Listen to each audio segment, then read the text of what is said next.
I actually went to Hobby Lobby and got these cups. Usually you only have to get 2 mixing cups because I got the epoxy that has part A and part B, and it's a 1-in-1 ratio, which means whatever I mix in A, it has to mix the same amount in B. So to even it out, and you may have to make sure and look at it level to make sure it's the same amount, but you can just do regular mixing cups. But I wanted to get these cups, and they were like $12 on Hobby Lobby, but Hobby Lobby always have coupons, so if you look out for those. Okay, so it says in milliliters. I have these cups right here, so I'm just gonna do an ounce because an ounce is about 29 milliliters. So I'm gonna label this part A,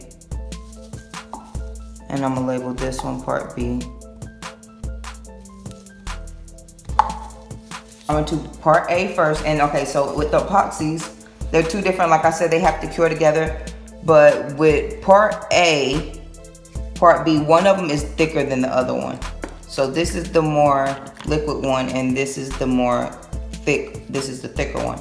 So part A, I'm gonna put 1 ounce.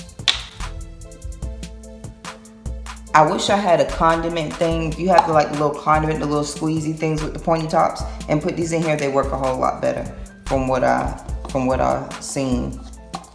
So we're gonna put 1 ounce in there.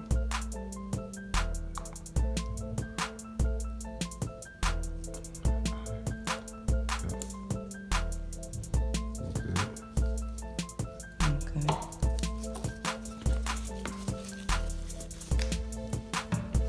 And I'm gonna put 1 ounce in B.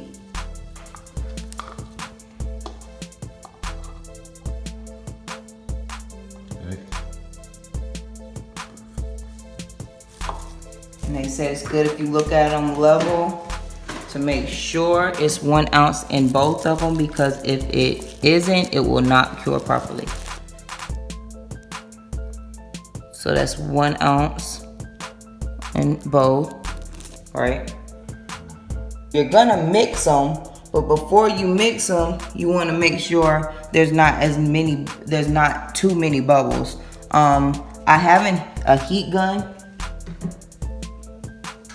So when you use this, usually even afterwards you go a couple times over, but if you have a few heat bubbles in there, you can kind of turn it on and it'll pop a few of them.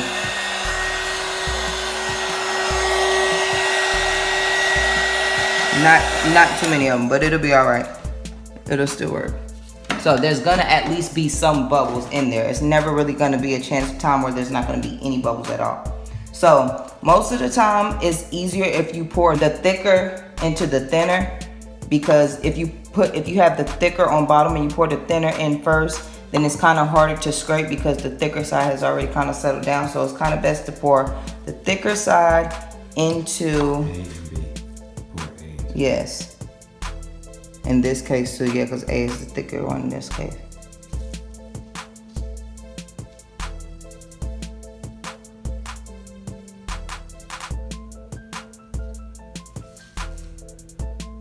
And in this case, so what I'm gonna do is this time I'm gonna scrape. So right now, because you don't scrape in all cases, but in this case right here, I'm gonna scrape all of this out in here.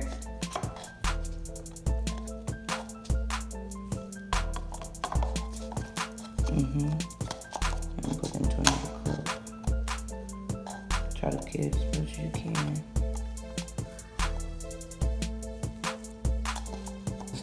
You mix it slow.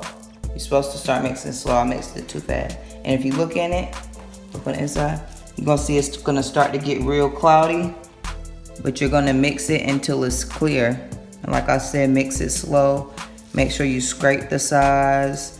Make sure you tap it. Make sure you scrape the edges, and make sure you grab the edges back up.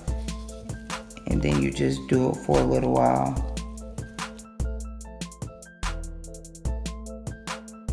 You're gonna do all of this because you're gonna end up pouring it into another cup. As you're mixing, you're gonna start to see you're gonna start to see more bubbles form. It's okay, but the slower you mix, the less bubbles that'll form. If you start to whip it real fast, bubbles start to form, and bubbles are bad.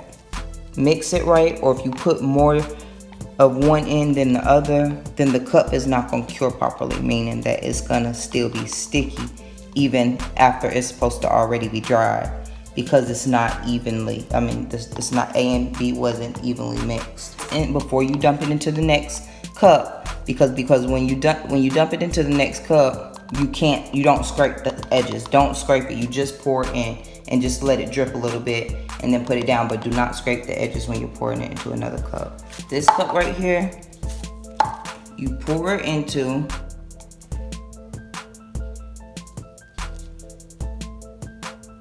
and you let it drip.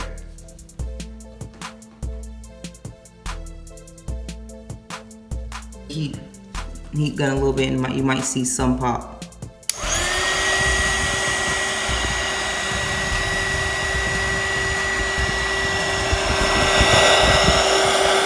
The bubbles come to the top. Try to give it one more swirl.